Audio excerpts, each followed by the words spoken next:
Bom dia, Carla, Tiago, Valmor.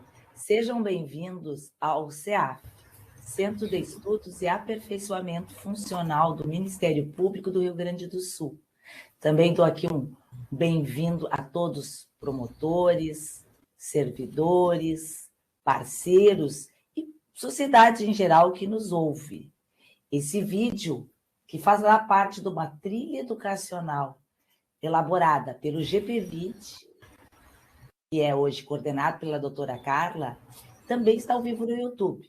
Então, eu vou iniciar, além de cumprimentar a todos aqui, falando aqui que essa atividade é uma webconference, avaliação e gestão de risco em violência doméstica, familiar, o uso do FONAR pelo sistema de justiça e a rede.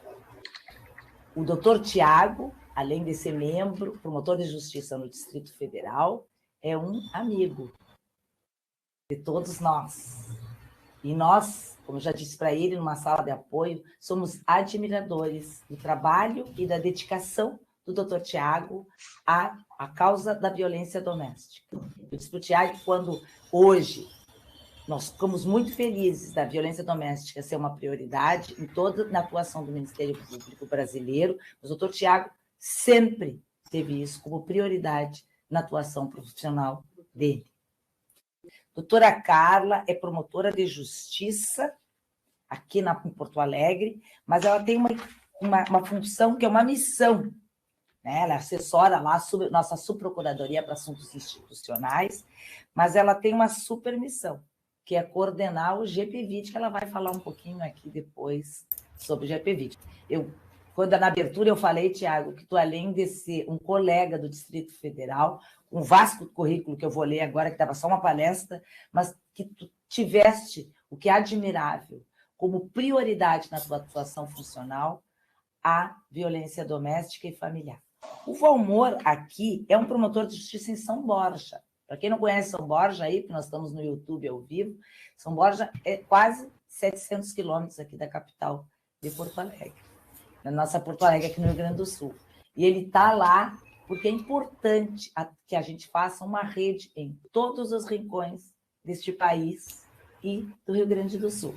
Eu vou ler o currículo aqui do doutor Tiago. O doutor Tiago é doutor em Ciência Jurídica Criminal pela Universidade de Lisboa e com estágio de pesquisa de pós-doutorado em Criminologia pela Universidade Monash, na Austrália. Doutor Tiago é mestre pela Universidade da Bahia, especialista em investigação criminal na França, bacharel em Direito pelo Centro Universitário em Brasília. É professor de todos nós, não precisava nem dizer, mas a gente tem que ler um pouquinho do currículo aqui, eu estou cortando. Ele é professor associado ao programa de mestrado e doutorado da UNB, da Universidade do Centro Universitário de Brasília, investigador integrado do Instituto de Direito Penal e Ciências Criminais da Faculdade de Direito da Universidade de Lisboa, membro do Conselho Consultivo da Gender and Families de Violência Doméstica, também da Universidade da Austrália, é promotor de justiça no Distrito Federal, especializado na promotoria especialidade de violência doméstica contra a mulher em Brasília, atuou já como coordenador dos núcleos de direitos humanos no Ministério Público do Distrito Federal, é professor do programa de pós-graduação da Fundação Escola Superior do Ministério Público do Distrito Federal e também perante diversas instituições públicas, privadas, principalmente atua nos temas aí, porque o currículo do Tiago é super vasto, eu até vou falar só assim, genericamente, que ele dá palestras em processo penal, direitos humanos, criminologia, controle externo da atividade policial, violência doméstica, violência de gênero, racismo, crimes contra a criança e adolescente, educação corporativa. Sejam muito bem-vindos, meus queridos, e realmente é uma honra estar aqui com vocês três, montando essa trilha educacional. O doutor Tiago tem um Instagram, posso falar e depois colocar ali, Tiago, teu Instagram?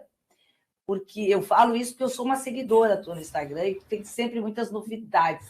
Também a Carla tem um Instagram aqui pelo GPVIT, que é bem legal, com muitas informações para a rede. E nós aqui no CEAF também temos o nosso Instagram e o nosso canal no YouTube, que nós solicitamos que vocês, se tiverem interesse, deem uma olhadinha, porque hoje esses canais são de comunicação com todos vocês.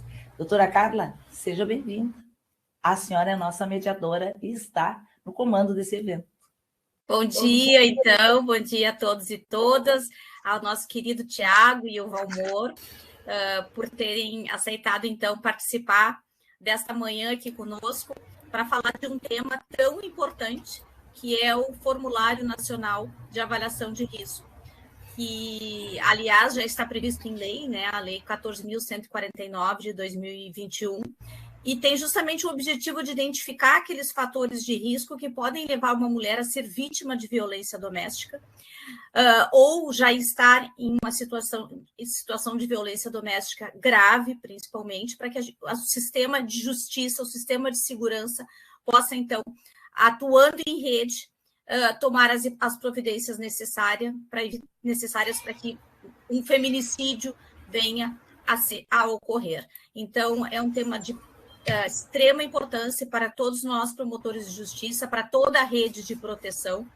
E o Tiago, então, vai nos falar sobre a importância do preenchimento e de que forma avaliar, então, esse formulário. Tiago, seja muito bem-vindo mais uma vez e muito obrigada.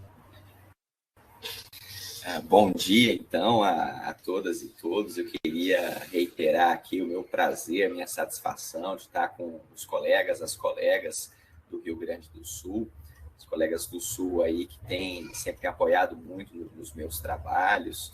Eu lembro que certa vez eu fiz um curso EAD aqui na Escola Superior do MPU, e aí, de repente, o curso foi invadido, né, pelos gaúchos e gaúchas, e foi uma satisfação enorme. Tivemos quase 1.000 inscritos no curso EAD, foi sucesso histórico lá naquela época. No começo da pandemia, ninguém tinha curso para oferecer, eu tinha um curso EAD, e aí ele foi muito bem aceito pelos colegas aí.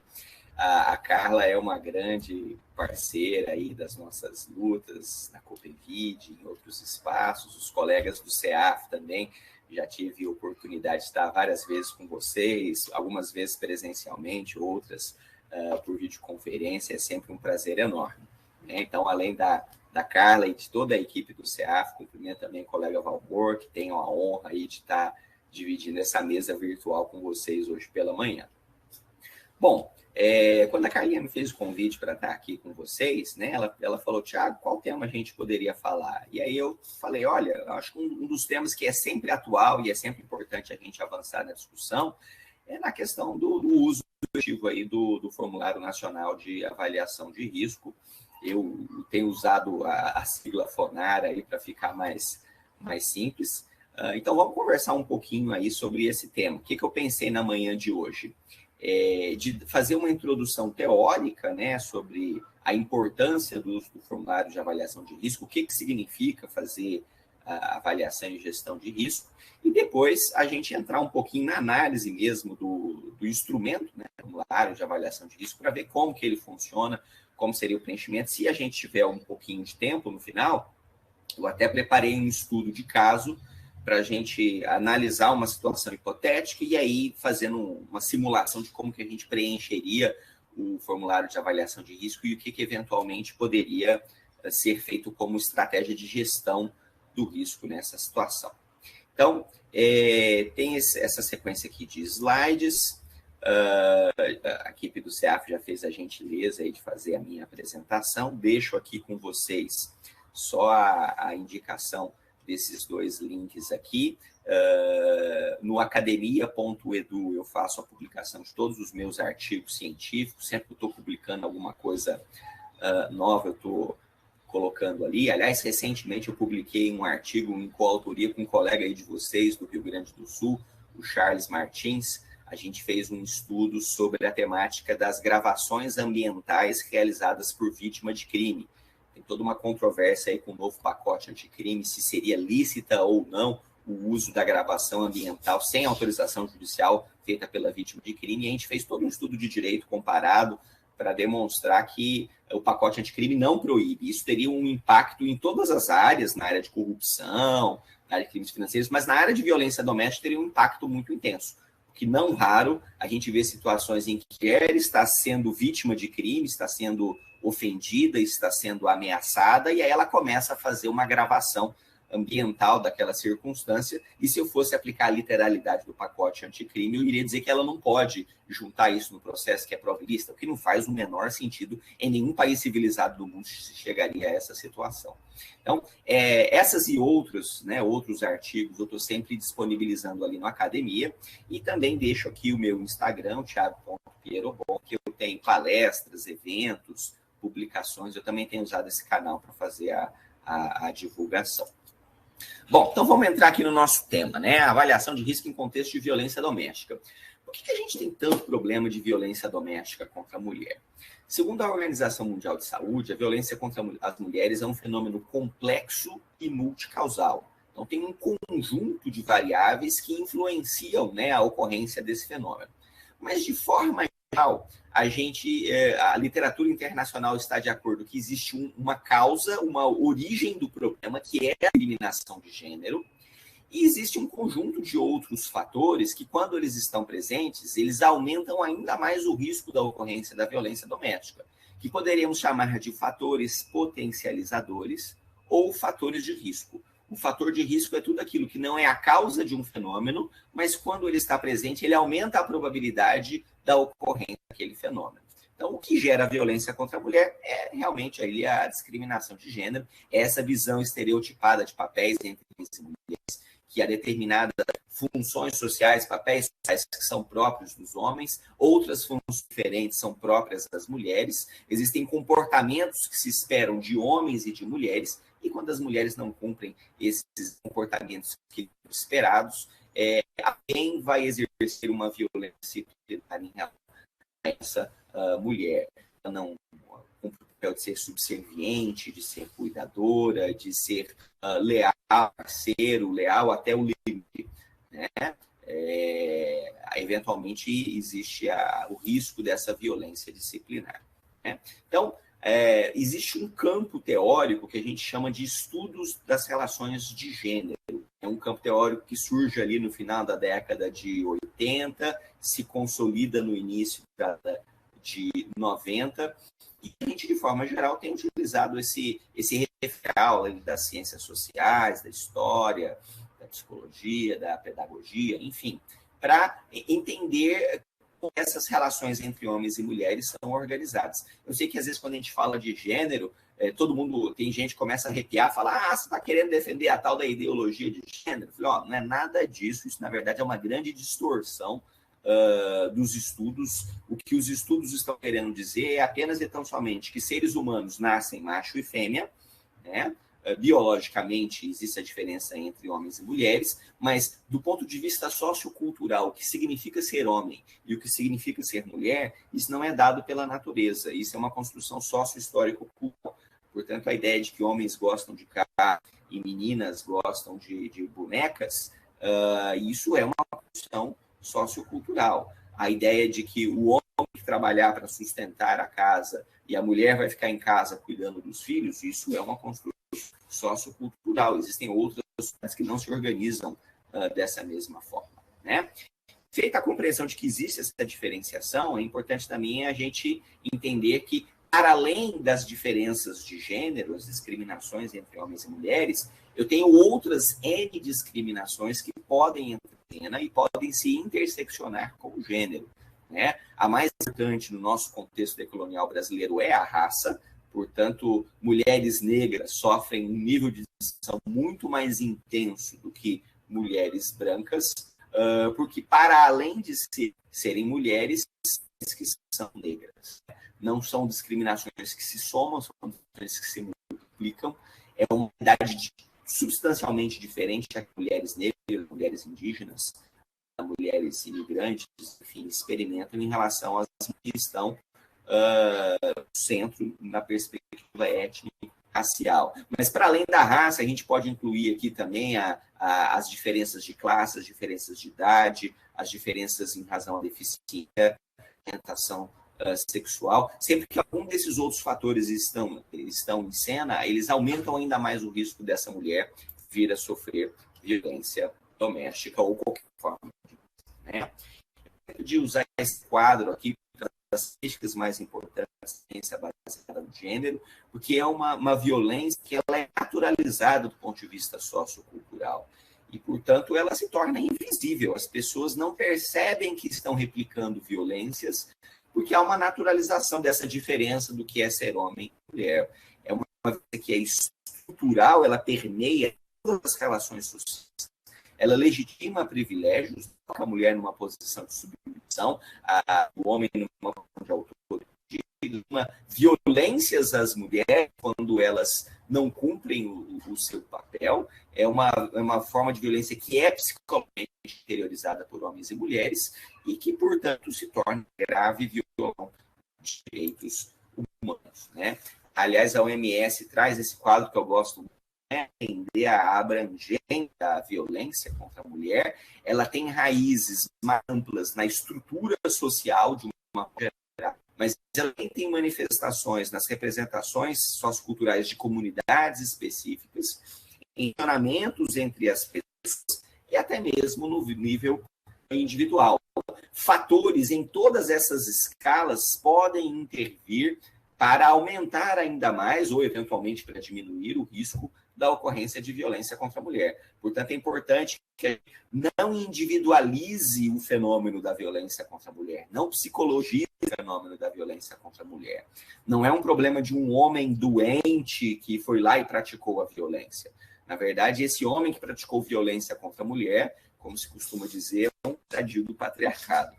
Ele está apenas e tão somente dando aqueles valores que são os valores que são partilhados por uma cultura sexista patriarcal. Então, para além do problema individual da pessoa, eu não posso perder de vista que a raiz do problema ela está numa perspectiva histórico-cultural.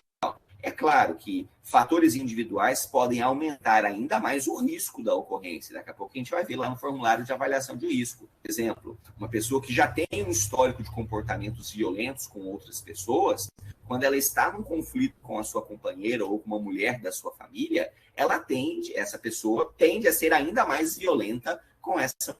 Mas a origem do problema está apenas no ofensor, no histórico de comportamentos violentos do ofensor.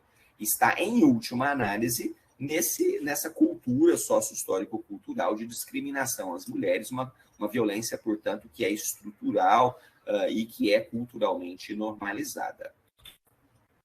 Bom, reconhecendo, portanto, que nós temos um problema na sociedade, né, que é essa visão sexista em relação às mulheres, a normalização de comportamentos de violência contra as mulheres, a gente não pode perder de vista de que o direito não pode ser neutro em relação a esse fenômeno.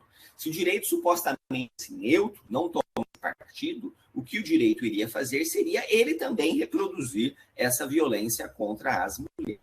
Então, já há muito tempo, né, nós temos tratados internacionais ratificados pelo Brasil, dizendo da absoluta inaceitabilidade da violência contra as mulheres, portanto, há um valor fundamental de não aceitação da violência contra as mulheres, e, portanto, se nós reconhecemos novos fatos, nós enxergamos violências que antes não estávamos enxergando, se nós temos novos valores de inaceitabilidade da violência contra as mulheres, novos fatos e novos valores exigem a construção de novas normas. E, portanto, o que se costuma chamar de uma teoria feminista do direito, ou uma teoria do direito com perspectiva de gênero, ela nada mais é do que incorporar esses estudos sobre as relações de gênero, enxergar as novas violências, entendê-las como inaceitáveis, comprometer o direito com a desconstrução dessa normalização histórica da violência contra as mulheres e, portanto, com um paradigma de direitos humanos, né? Nós estamos, em última análise, aqui falando de respeito dos direitos humanos das mulheres. Isso exige uma nova dogmática jurídica, perspectiva de gênero, que abrange todas as áreas do direito educativo, previdenciário, direito de família e também o direito penal precisa de uma nova visão que incorpora o paradigma humanístico. Em última análise, ainda estando aqui do ponto de vista de dogmática jurídica, de interpretação sistemática, né? Eu tenho que interpretar as leis à luz dos valores que lhes são superiores. E se eu tenho tratados internacionais de direitos humanos ratificados no Brasil, esses tratados moldam a interpretação de toda a legislação infraconstitucional, né?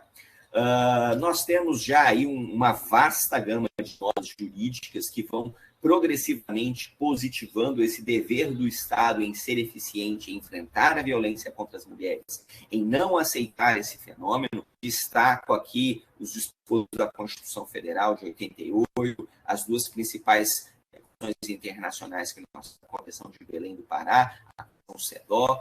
Temos a condenação do Brasil pela ação interamericana de direitos humanos, no caso Maria da Penha Fernandes. Destacaria que eu não coloquei no slide, mas destaco também que ano passado o Brasil foi condenado agora sim pela Corte Interamericana de Direitos Humanos, no caso Márcia Barbosa de Souza e outros. Era um caso de feminicídio e tem diretrizes importantes nessa decisão da Corte Interamericana sobre o dever do Estado brasileiro em ser eficiente, em prevenir a violência contra a mulher e dar uma resposta adequada aos fenômenos de violência contra a mulher. Mas, sem sombra de dúvidas, o principal referencial normativo que nós temos é a Lei Maria da Penha, como diz a minha amiga Carmen Rainha aí do Sul, é o ponto de ancoragem feminista no direito, né? A visão das mulheres sobre o que deve ser o direito tem a sua ancoragem lá na Lei Maria da Penha, que estabelece um microsistema de proteção às mulheres, híbrida, civil e criminal. É importante lembrar que, pela Lei Maria da Penha, ela deveria, além das medidas protetivas, deveria abranger também uma competência mais ampla dos juizados. A gente sabe que tem uma resistência enorme do Poder Judiciário em incorporar essa competência híbrida, com receio de que isso iria atravancar ali a fluidez, o volume de trabalho no juizado de violência doméstica. Mas a ideia da lei é que a mulher pudesse resolver os problemas e estar efetivamente livre da situação de violência doméstica. Destaco aqui para vocês, talvez, a inovação mais importante da Lei Maria da Penha, que é trazer para o direito a categoria violência baseada no gênero. Essa é a grande revolução da Lei Maria da Penha, fazer com que nós, operadores do sistema jurídico, abríssemos os nossos olhos para enxergar que existe uma violência baseada no gênero. E aí, daqui a pouco eu vou voltar nesse ponto, mas também é talvez o grande calcanhar de esse atual momento, né? Porque uma diretriz dos tribunais superiores passou a exigir que os juízes analisassem se naquele caso concreto tem ou não tem uma violência baseada no gênero, que, como nós vimos, por definição, ela é invisível, é cultural, e aí se o juiz não pega o que é invisível, ele pode dizer, isso não é violência baseada no gênero, não vou aplicar a Lei Maria da Penha. E aí o que nós temos visto em inúmeras situações é que juízes e juízes não têm enxergado a violência baseada no gênero que existe nessas diversas formas de violência doméstica e familiar contra a mulher, que, aliás, segundo a Convenção CEDAW da ONU, toda violência doméstica e familiar contra a mulher é uma violência baseada no gênero. Não faz sentido, do ponto de vista sociológico, perguntar, o irmão deu uma surra na irmã, será que isso é uma violência baseada no gênero? Isso é um nonsense. Se o irmão agrediu a irmã, é violência. E se é violência praticada no âmbito das relações de família, nós já sabemos que é um tipo de violência que atinge de forma quantitativa e qualitativa as mulheres de forma muito mais intensa do que em relação aos homens. Portanto, toda violência doméstica e familiar é uma violência baseada no gênero. Diversas leis têm sido editadas para progressivamente incorporarem a perspectiva de gênero. Ano passado tivemos aí a criminalização dos crimes de perseguição e violência psicológica. No finalzinho do ano, a Lei Mariana Ferrer, do estado vizinho aí de vocês, de Santa Catarina, o caso que motivou a edição da lei. Todas elas leis que procuram, em alguma medida, dar uma proteção maior. A Lei Mariana Ferrer não é exclusiva para as mulheres, mas o caso que justificou era um caso de institucional contra uma mulher. E deixar essa breve revisão teórica aqui, né? A criminalização do feminino em 2015 também é uma das legislações importantes que vem nessa linha de dar afirmação dentro do direito de uma proteção mais efetiva às mulheres. Segue uma tendência de criminalização na América Latina, esse é um ponto interessante. A criminalização do feminicídio é um fenômeno tipicamente latino-americano. Não tem criminalização de feminicídio nos Estados Unidos, Europa, Austrália. É algo que é próprio nosso da América Latina, mas que vem a partir de uma experiência nossa. A América Latina é a região do mundo mais violenta, onde tem mais homicídio no mundo inteiro, é na América Latina e também é a região mais violenta para as mulheres, né? Então, lá no México, na década de 90, teve aquele caso famoso lá do caso dos algodoneiros, não vou entrar em detalhe. A Corte Interamericana fez, na sequência, uma condenação do Estado mexicano, e em paralelo com o movimento do reconhecimento de que tem uma violência brutal às mulheres no contexto latino-americano, teóricas feministas latino-americanas incorporaram uma categoria inicialmente criada pela Diana Russell, femicide, e aí traduziram lá como feminicídio, com a ideia de dar uma explicação de que não é apenas um homicídio de uma mulher, é um homicídio de uma mulher pelo fato dela ser mulher. É o feminino da vítima central da prática daquele delito, né? E essa criminalização do feminicídio tem essa lógica de dar uma visibilidade política à violência baseada no gênero, entender que essas mulheres estão sendo mortas pelo fato de serem mulheres, porque tem uma cultura que normaliza essas violências às mulheres, mas, por outro lado, que é o que interessa de forma especial para a gente hoje, com a finalidade de induzir a produção de políticas de prevenção. Se eu entendo que o feminicídio é uma violência pelo ser mulher, que é uma violência que não aparece de uma hora para outra, é uma violência que ela é antecedida de sinais que indicam que provavelmente vai ter uma violência letal, então ela é uma violência prevenível. Então, posso desconstruir essa cultura sexista que tem fomentado a violência contra as mulheres, eu posso identificar os sinais precoces que indicam a possível ocorrência de uma morte de uma mulher e colocar em cena estratégias para gerir o risco e diminuir o risco. Temos aqui outras finalidades também, produzir estatísticas, induzir protocolos de atuação, vedar teses de defesa da honra, que historicamente têm sido utilizadas. Mas, enfim, o mais importante para a gente hoje é essa ideia de que feminicídio é um crime evitável. Ele é antecedido por sinais. E a gente fala de evitar crimes, né? A gente está falando de políticas públicas de prevenção. E aproveito aí para fazer a divulgação de um dos livros escrito em conjunto com a Vânia Pazinato e o Bruno Machado, Políticas Públicas de Prevenção à Violência contra a Mulher, em que a gente faz uma análise lá de quais são as diversas políticas públicas que podem ser colocadas para prevenir a violência contra a mulher. A OMS classifica essas políticas em prevenção primária, secundária e terciária. A política primária é aquela que está na raiz do problema, ela busca desconstruir as representações sexistas, portanto, são direcionadas a toda a sociedade. A prevenção secundária é aquela que interfere em grupos de risco para evitar a escalada da violência. E a prevenção terciária é quando já tem um episódio de violência e após a ocorrência da violência a gente vai tentar evitar a reiteração. Normalmente a prevenção primária está ligada com a educação, o trabalho, a assistência social, as campanhas de conscientização social. A secundária normalmente está relacionada à saúde e a prevenção terciária normalmente está relacionada ao sistema de segurança pública e de justiça. Portanto, nós, do sistema de justiça, somos uma pequena parte do que seria a prevenção terciária. Fazemos é importante, mas a gente não pode perder de vista que não é só a intervenção da polícia e da justiça que pode resolver o problema, que todos façam a sua parte.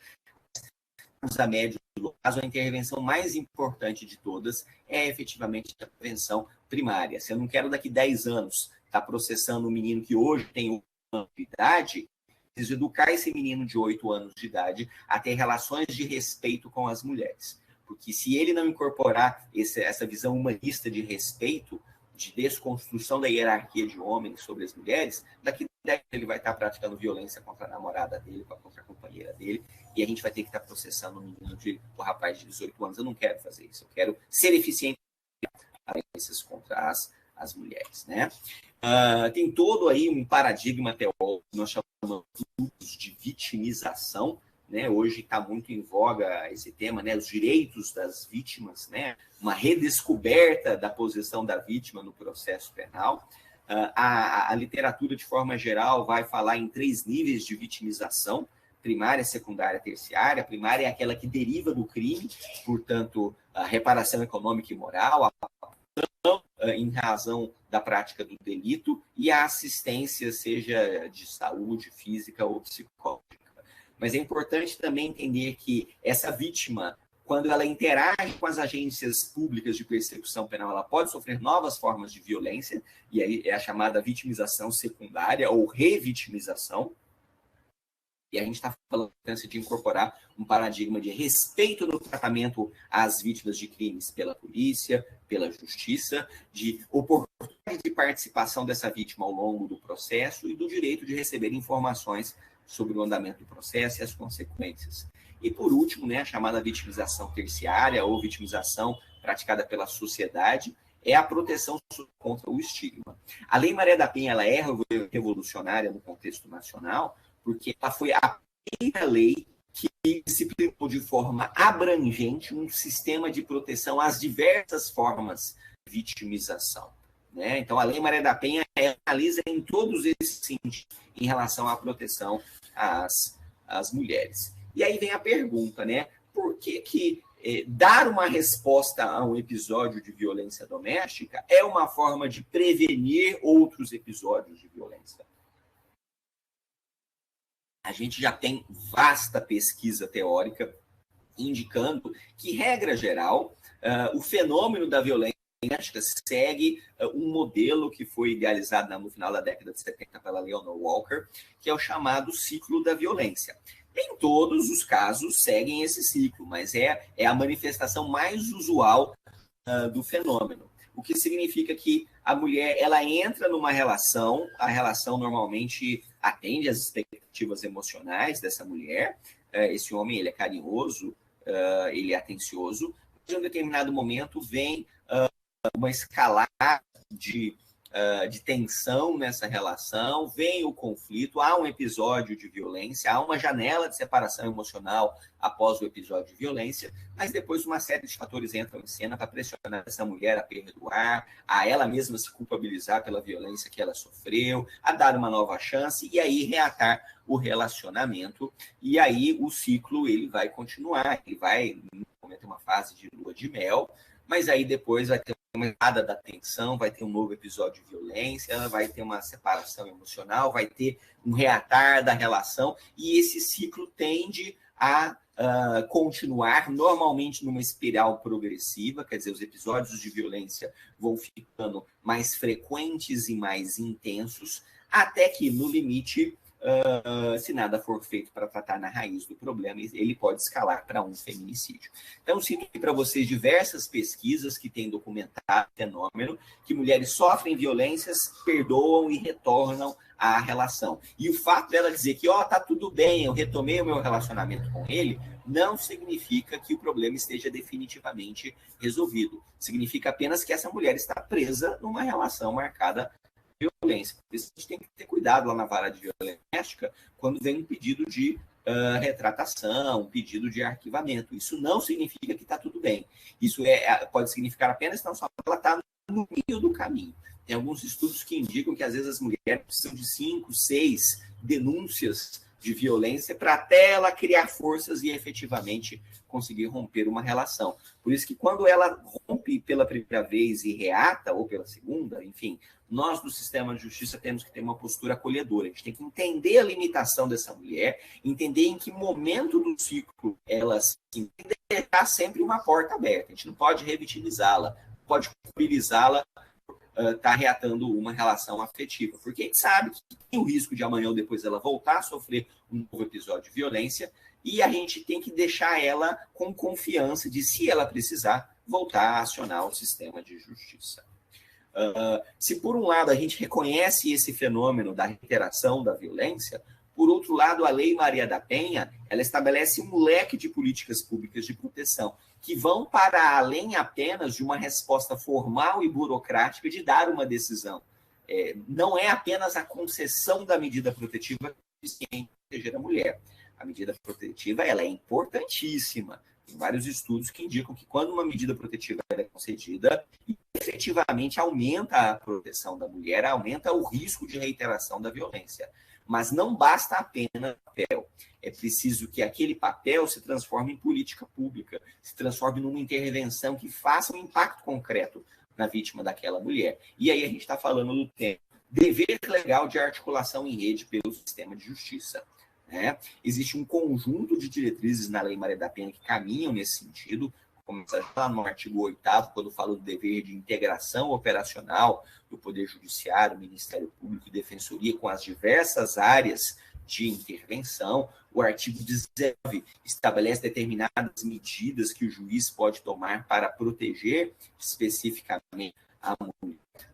Fala lá do dever, né, do juiz encaminhar a mulher para receber assistência judiciária. Temos as medidas protetivas de urgência relacionadas ao ofensor de programas reflexivos, que são uma estratégia concreta de intervenção para redução do risco. O artigo 23 da Lei Maria da Penha estabelece que o juiz pode encaminhar essa mulher para receber atendimento de diversos programas. E além do juiz, não coloquei, mas enfim, no artigo 26, inciso 1º, o Ministério Público tem expresso a atribuição de requisitar serviços públicos para a atenção à mulher.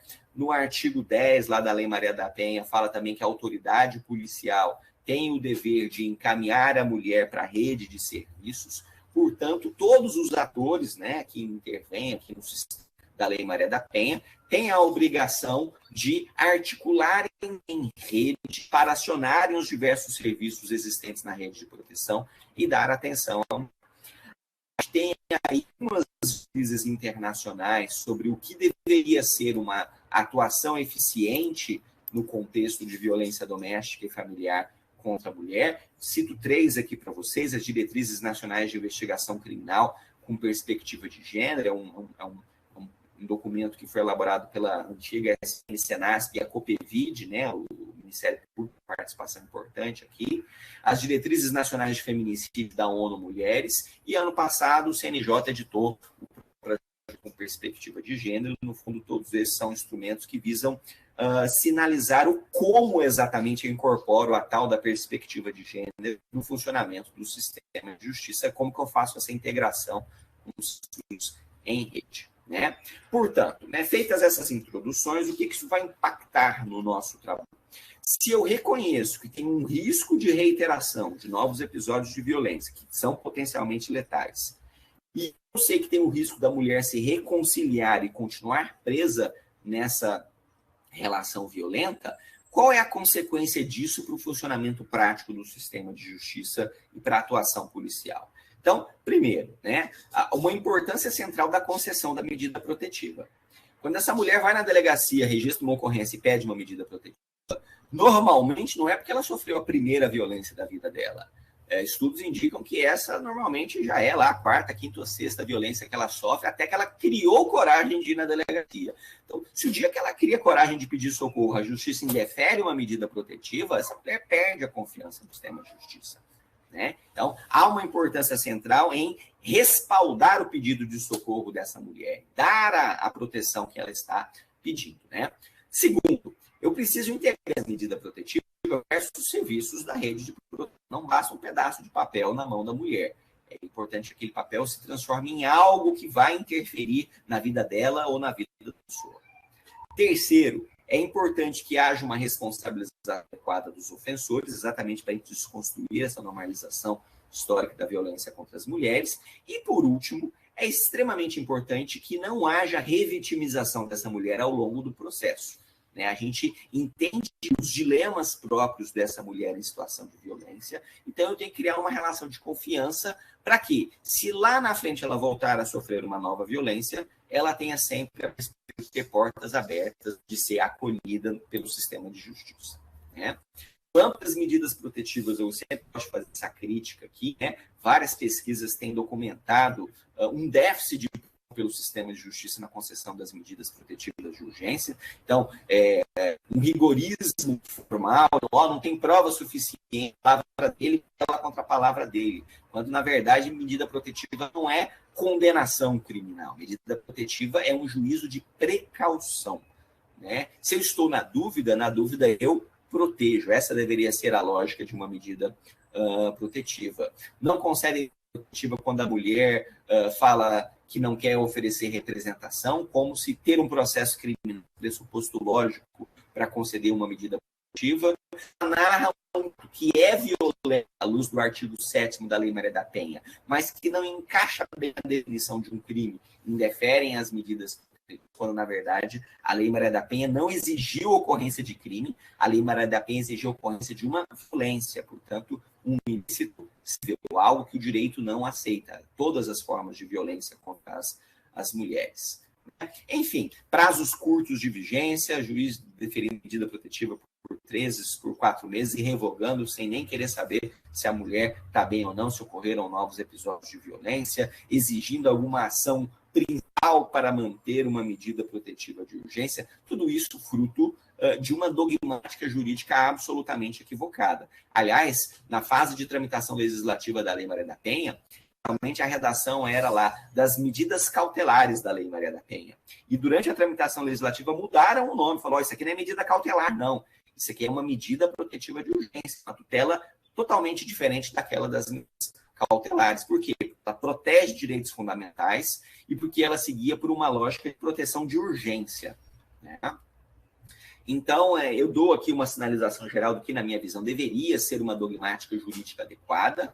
Se alguém tiver interesse depois em se aprofundar nesse tema, eu tenho um artigo específico sobre a dogmática jurídica das medidas protetivas de urgência, publicado na Revista Brasileira de Ciências Criminais em 2019. Está lá disponível no meu site, academia.edu, que eu deixei o link no início com vocês. E aí peço para a equipe de apoio do CEAF também deixar nos comentários lá do YouTube esse link meu do academia.edu. O importante é a mulher pediu proteção, ela narra uma situação de violência doméstica, ainda não terminei de esclarecer se isso aconteceu ou não aconteceu, na dúvida eu protejo essa mulher. Ah, mas é a palavra dela com a palavra dele. Não interessa. Se essa mulher está dizendo que não quer a aproximação de um homem, essa mulher está vivendo na Suécia, ela vive no Brasil, o 5º país do mundo mais violento com as mulheres. Ela tem o direito de ser protegida. E aí lá na frente eu vou decidir se eu vou processar criminal, não vou processar criminalmente,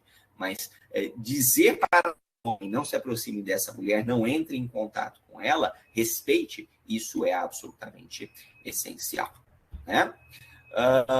E aí, só para fechar esse ponto da dogmática, hoje os problemas maiores que nós estamos tendo, como eu sinalizei antes, é essa hiperrestrição na aplicação do reconhecimento do que é ou não uma violência baseada no gênero.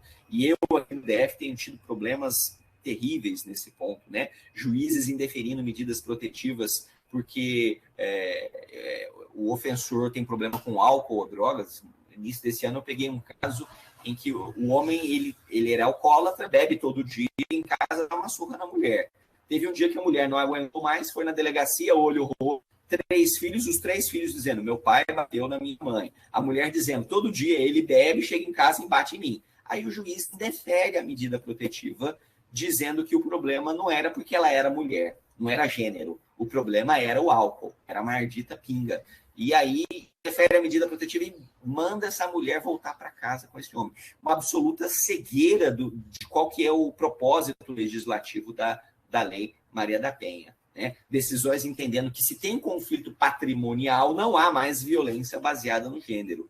E o que não faz sentido nenhum, porque patrimônio e patriarcado tem tudo a mesmice, que é o pátrio poder, a saudade que os homens têm na gestão dos temas da família e nos temas do patrimônio da família. Quando o homem não aceita a proposta de partilha de bens solicitada pela mulher, quando o homem fala que o patrimônio todo tem que ser dele e ele não vai dar nada para a mulher, isso é violência baseada no gênero também. Não é porque tem conflito patrimonial que deixou de ter violência baseada no gênero. Aliás, tem violência, tá aí a expressão mais clara de que é violência contra uma mulher. baseada no gênero, né? Então, enfim, N razões, qualquer coisinha ultimamente tem sido desculpa para um juiz dizer não vou mais aplicar a Lei Maria da Penha, né? Violência entre irmãos, estão tirando quase tudo da Lei Maria da Penha, violência de filho drogado contra a mãe idosa, não é mais porque ela é mulher, é porque ela é idosa, é porque ele tem problema com drogas. Quando se perde a perspectiva, a Lei Maria da Penha não está olhando para o ofensor. A Lei Maria da Penha está olhando para a mulher em situação de violência. O centro da Lei Maria da Penha é a perspectiva vitimológica de proteção integral às mulheres em situação de violência. O compromisso internacional do Estado brasileiro em ser eficiente, em proteger todas as mulheres que venham a sofrer uma violência. E aí, claro, a Lei Maria fez um recorte. O recorte dela é pessoas que moram na mesma casa da mulher, pessoas que fazem parte da família da mulher, pessoas que têm ou que tiveram uma relação íntima de afeto com essa mulher. Dentro desse recorte, todas as mulheres merecem ser protegidas, né? E aí cito para vocês esse precedente recente do STJ, quero eu que ele venha significar uma mudança de rumos dessa tendência jurisprudencial. A ministra Nancy Andrighi foi a relatora e ela disse de forma muito clara, né? O Superior Tribunal de Justiça entende ser presumida pela Lei Maria da Penha a hipossuficiência e a vulnerabilidade da mulher em contexto de violência doméstica e familiar. Portanto, é desnecessária a demonstração específica de subjugação feminina para que haja aplicação do sistema protetivo da Lei Maria da Penha. Em outras palavras, é mulher quem sofreu uma violência, quem praticou violência, mora na mesma casa, faz parte da mesma família, tem uma relação de afeto, acabou. Isso é violência baseada no gênero. Eu presumo a hipossuficiência e vulnerabilidade. Na verdade, o STJ está dizendo que presume hipossuficiência. Na verdade, o que eu estou dizendo é que isso é violência baseada no gênero, né? E a Lei Maria da Penha e ponto final. Senão, eu tenho um nível de incerteza jurídica sobre o estatuto protetivo que gera uma situação inaceitável de desproteção às mulheres, conflitos de competência para decidir se é o juiz da violência doméstica ou se é o juiz criminal que vai julgar esse caso. Enquanto isso, ninguém defere medida protetiva de urgência. Isso é inaceitável, né? Vou chegar, então, aqui no nosso tema, né? Meu tempo já avançou bastante. Final de 2018, o CNM aprovou um modelo de avaliação, na verdade, na época se chamava de Frida. Em 2019, o CNJ aprovou um modelo diferente de avaliação de risco, que chamava Formulário Nacional de Avaliação de Risco. Durante o 2019, nós convivemos esses dois, um modelo do CNMP e um modelo do CNJ.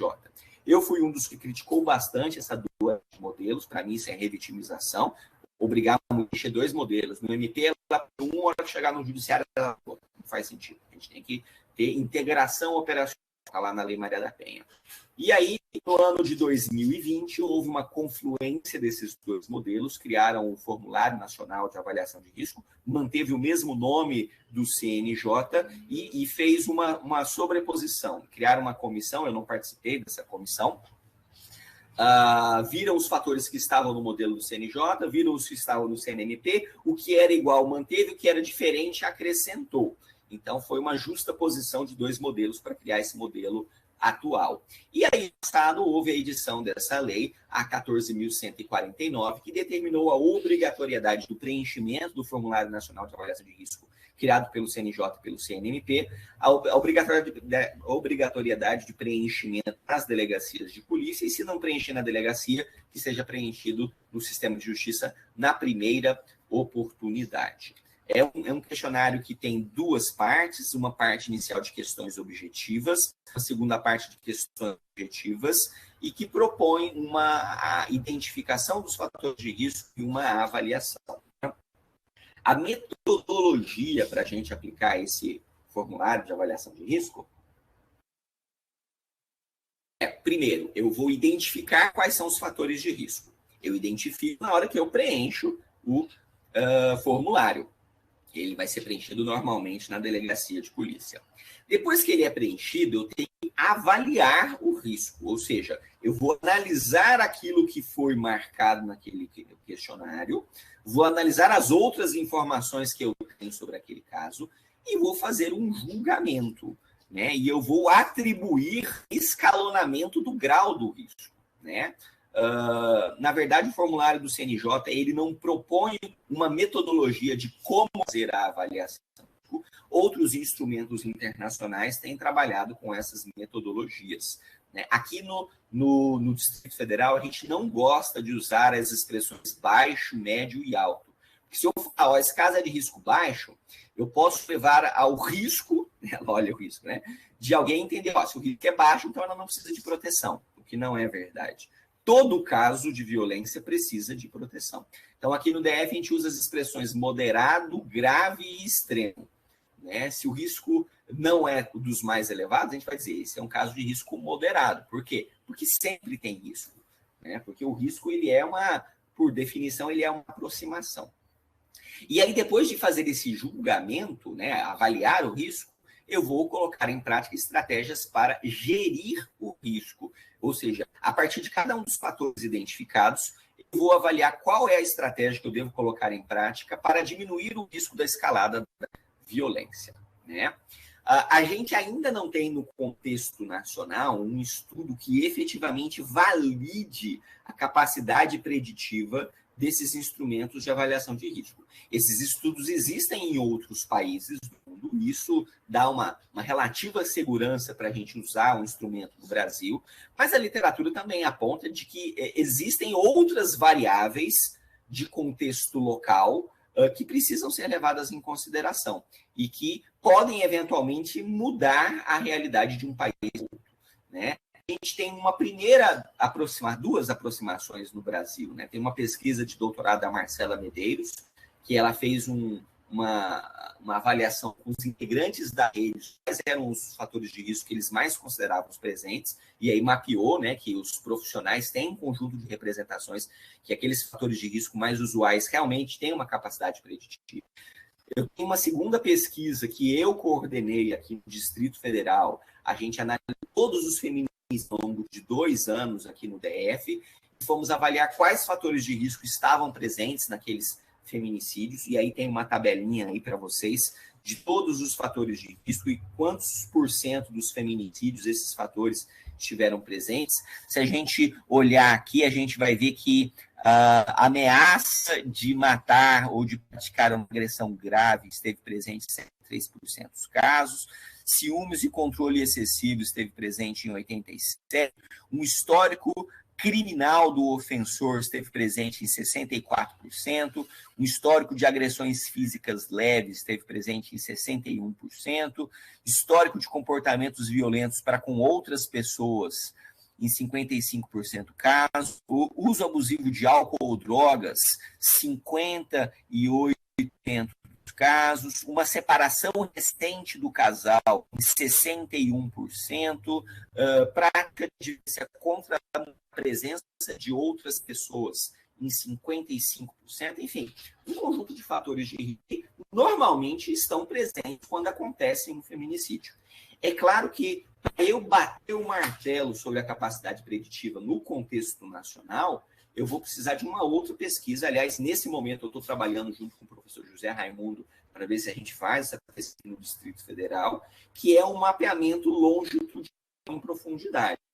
Então, eu preciso ter os casos ordinários de violência doméstica, fazer avaliação de risco em todos eles, acompanhar durante 1 ano, 2, 3, 4, 5, uma massa grande de casos, e depois avaliar quais desses casos que evoluíram para feminicídios.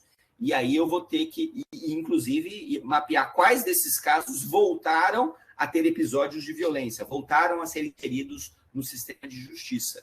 Que aí eu vou comparar os casos, quais fatores de risco estiveram presentes nos casos que não voltaram a entrar no sistema, quais fatores de risco estiveram presentes nos casos que voltaram a entrar no sistema e quais fatores de risco voltaram presentes naqueles casos que eventualmente evoluíram para um feminicídio. E aí, com o uso de estratégias de estatísticas, no nosso caso específico aqui, a gente está usando algum mecanismo de inteligência artificial, machine learning, data, para tentar fazer a avaliação da capacidade preditiva desses instrumentos. Enquanto esses estudos feitos, a gente tem ali uma relativa segurança de outros estudos de outros países em relação à capacidade preditiva.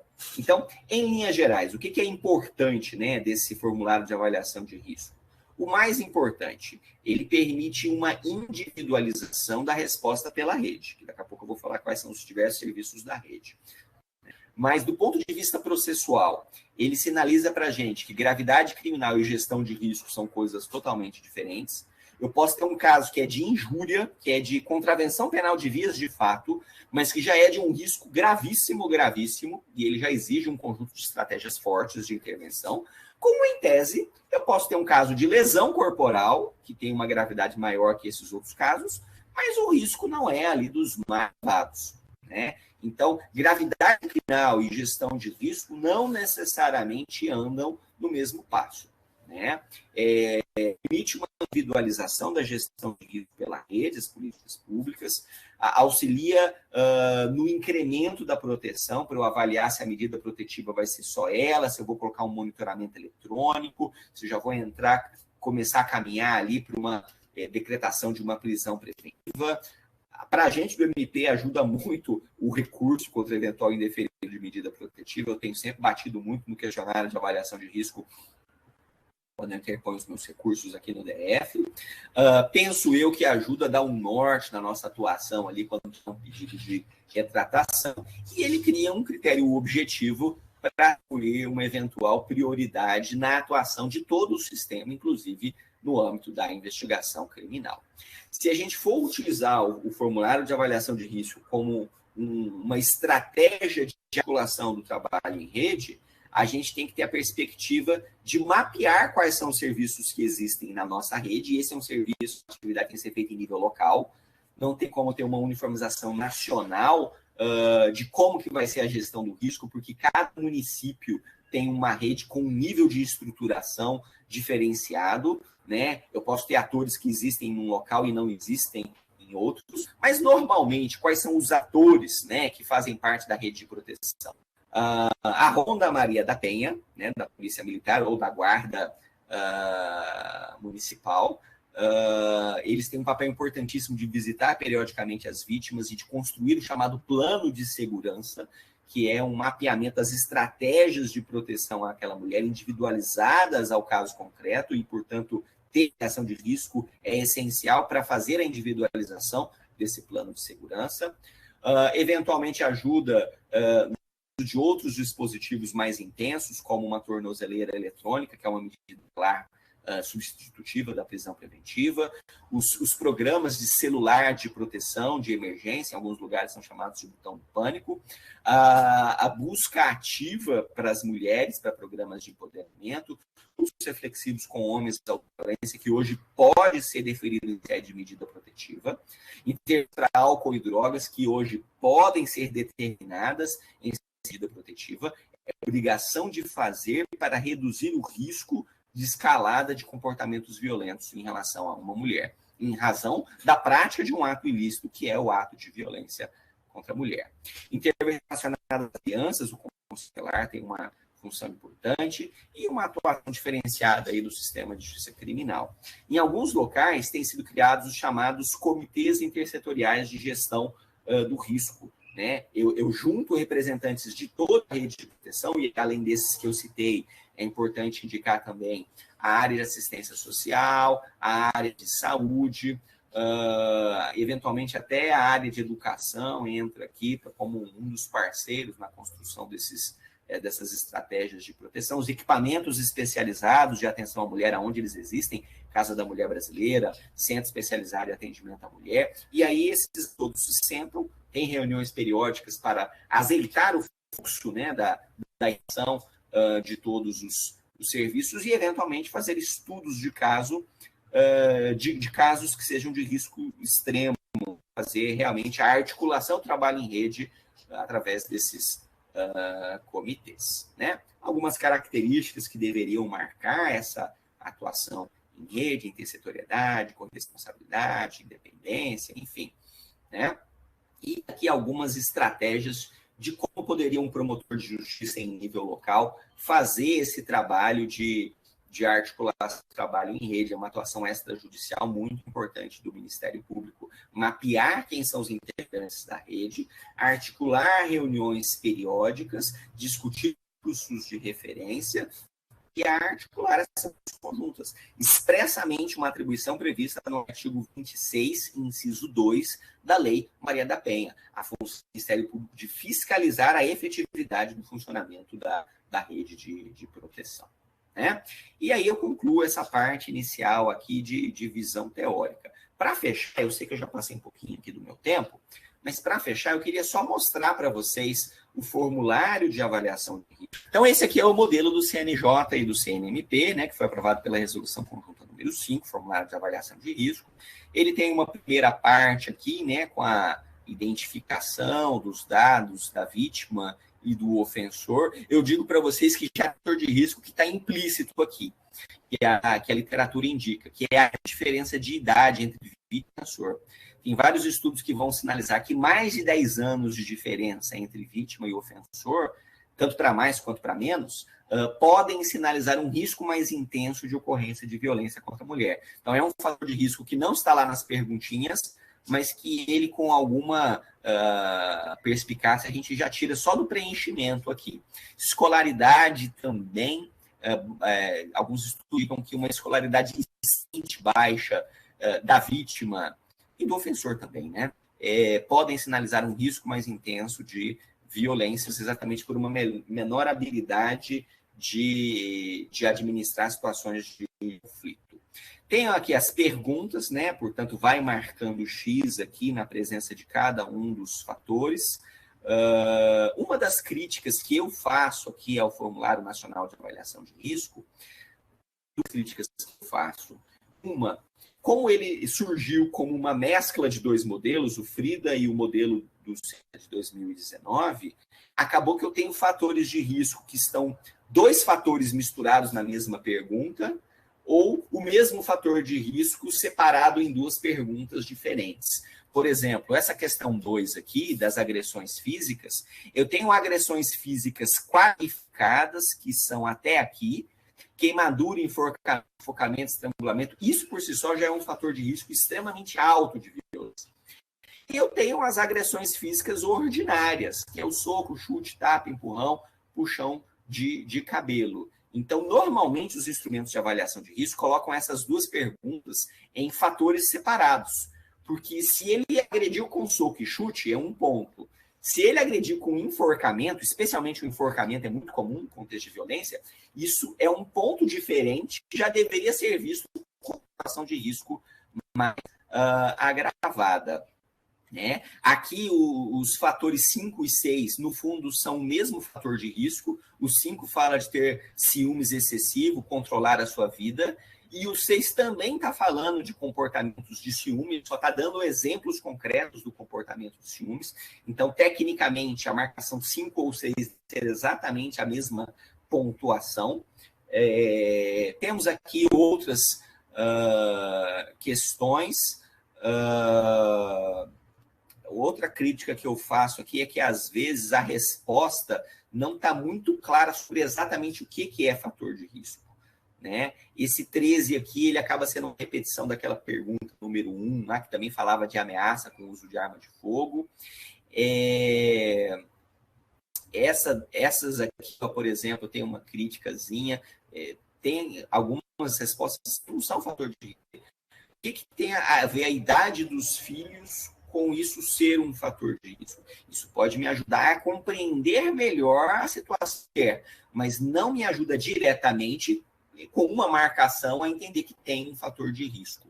Essa 16A aqui, o que a literatura como fator de risco é ter filhos de outros relacionamentos. Se a mulher tem filhos de outros relacionamentos, isso é um fator de risco, porque a literatura indica que isso aumenta a situação de conflito. Mas simplesmente ter um filho com um ofensor não é fator de risco. O que é fator de risco é esse 17, é ter um conflito relacionado aos filhos em comum. Isso aqui, o 17, é que vai ser o fator de risco. O 19 e o 20, no fundo, são o mesmo fator de risco. Ter sofrido violência durante a gravidez, ou estar grávida, ou ter tido bebê recentemente. Aliás, tem diferença, porque aqui 3 meses é o critério, aqui 18 meses é o critério. Eu prefiro ficar com a perspectiva dos 18 meses. E aqui mais alguns outros. Claro, o que seria fator de risco? Aqui no DF a gente tem considerado que as marcações preta ou parda deveriam ser consideradas como fator de risco, porque a gente já tem pesquisas sinalizando que mulheres pretas ou pardas sofrem mais violências. E aí eu tenho outro bloco de outras perguntas, que são perguntas não necessariamente eu tenho comprovação de que sejam fatores de risco. Eu até acho que provavelmente morar num bairro com elevados índices de violência seja fator de risco, mas a gente não tem pesquisas empíricas assim no DF. Situação de moradia, se é própria ou alugada, ajuda a gente a entender a situação, mas não necessariamente isso diretamente significa um fator de risco. E aí as informações sobre como houve o preenchimento. Vejam vocês aqui que 6 páginas, né, dessa primeira parte aqui de questões objetivas de preenchimento, e depois 2 páginas com as perguntas qualitativas que, em tese, deveriam ser preenchidas por um profissional especialmente qualificado em avaliação de risco. Normalmente são profissionais com a formação na área de psicologia, de assistência social, ou, eventualmente, um policial com uma qualificação especialmente nessa temática. E aí tem uma série de perguntas aqui que deveriam levar a um julgamento sobre qual a situação de risco. Só para fechar essa abordagem aqui, eu queria trazer uma outra questão para vocês aqui. No Distrito Federal, a gente pegou o Formulário Nacional de Avaliação de Risco e fez algumas adaptações. Nós não mudamos as perguntas, nós não podemos mudar a redação dos anúncios, mas nós fizemos uma diagramação um pouquinho diferente, que eu acho que ajuda um pouco a entender. Então, tem aquela primeira parte, e a gente percebeu que a questão 1 tinha 2 fatores de risco diferentes, ou seja, ter ameaça com o uso de armas, branca ou de fogo, é um fator de risco, e ameaças em geral é outro fator de risco, né? Agressões físicas ordinárias, agressões físicas qualificadas são fatores de risco diferente.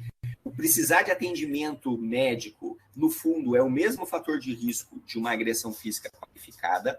E aí a gente vai marcando aqui, vocês estão vendo esse cinzinha, quando marca o cinzinha, significa que eu tenho o fator de presente. Por exemplo, nesse caso aqui, se marcar soco, chute, tapa e empurrão, eu tenho uma marcação no fator de risco 2A. É 1 ponto na avaliação. O 5 e o 6 são o mesmo fator de risco, então eles estão aqui dentro de uma mesma caixinha, né? Se é não ou não sei, eu não vou contar. Então, a gente foi separando aqui, registrar a ocorrência é um fator de risco. Descumprir medida protetiva deveria ser um fator de risco diferente de ter registrado a ocorrência.